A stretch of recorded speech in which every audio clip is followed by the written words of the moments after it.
تاني هنا عندك يعني ده يعني اماكنهم في السكال: ترجوبالاتاين، زيجوماتيكو تمبرال، زيجوماتيكو ماكسيلاري، فرونتو ماكسيلاري، والميديان بالاتاين سيوتشر. اوكي. the last mechanism في الماكسيلا بقى هيبقى اللي هو surface deposition and resorption,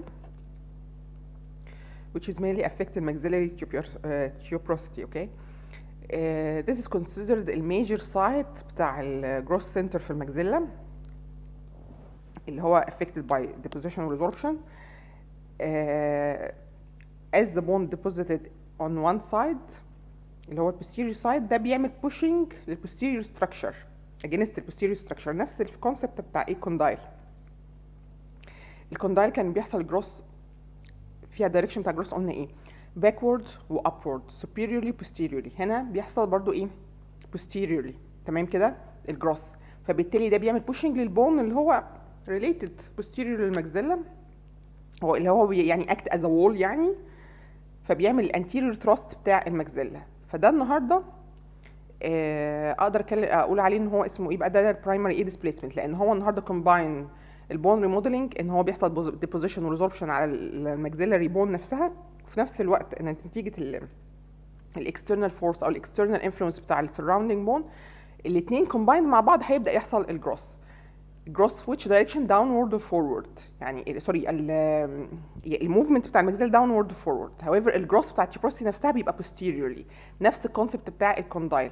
this is called the primary displacement. تمام كده. طيب بالنسبه للبالت، الجروس بتاع البالت follow برضو principles اللي هو الفي principle. تمام كده. deposition on the under surface of the hard palate، والresorption فين في opposite side leading to form an expanding vertical V principle فين في البلد، زي الفيرتيكال V principle اللي هو كان في الكرونويد بروسيس. عندنا بقى في الالفيولار بروسيس بالنسبه للماكسيلا the same like the mandible برضو، اللي هو الديبوزيشن هيبقى في البيز بتاع السوكت ومنطقه الالفيولار كريست. هيبقى عندي increase برضو في الايه في اللينث بتاع الالفيولار بروسيس، بلس ان احنا قلنا ان التيوبروسيتي اصلا الجروس فيها بيزود لي الايه طبيعي اللي هو الباكورد يعني او يعني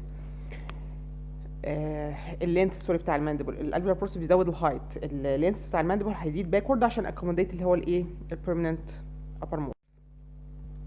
طيب بالنسبه للماكسيلاري ساينس، الماكسيلاري ساينس احنا قلنا ان هو يعني كروشال في الجروس جدا بتاع الماكسيلا باي بون ريزوربشن اون ذا انر سايد بتاع الساينس، والبون ابوزيشن او ديبوزيشن على الفيشيال سيرفيس بتاع البون، وده باي بروسيس كولد نيوماتيزيشن بتؤدي الى الجروس بتاع الماكسيلاري ساينس.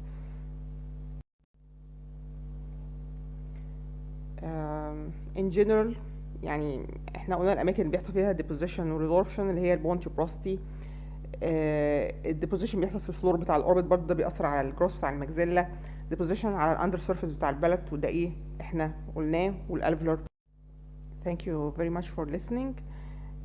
لو حد عنده اي سؤال the same برضو contact اللي هو الكلاس ريب او الليدر بتاع